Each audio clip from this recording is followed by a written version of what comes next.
Okay, so I've completed putting the foam around the edge and put two stacked on top of each other right here to help protect this wire.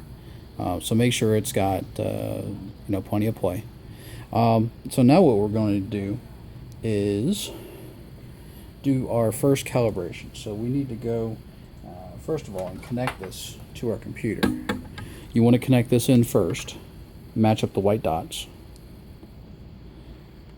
to the controller, and then plug our controller into the computer. Now, it takes a minute for Windows to recognize the screen and then to install the drivers for it. In the meantime, we'll go ahead and dust our screen again, and also get a touch calibration pen ready to go.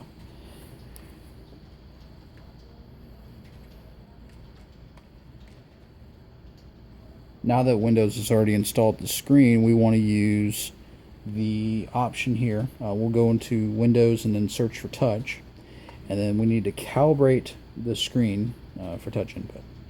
So once we go here, if there's any calibration already here, we want to reset that.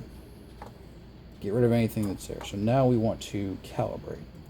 So once we do, we get this screen, and if you look closely, there's all these crosshairs. It starts off at the top corner. So you want to touch very lightly but very accurately, exactly on the crosshair.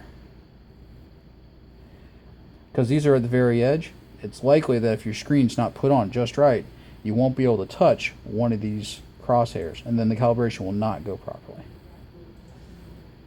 If you need to touch a crosshair again, you need to use very light and repeating touches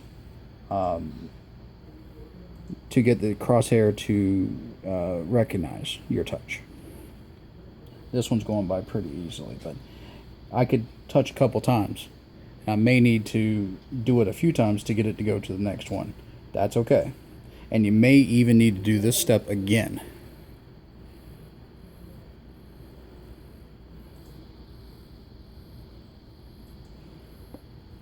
So we're going to test.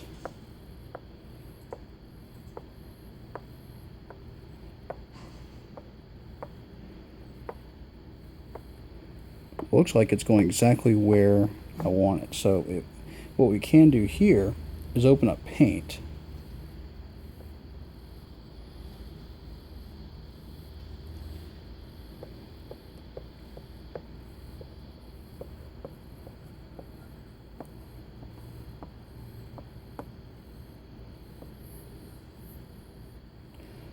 Make sure it follows exactly where you go.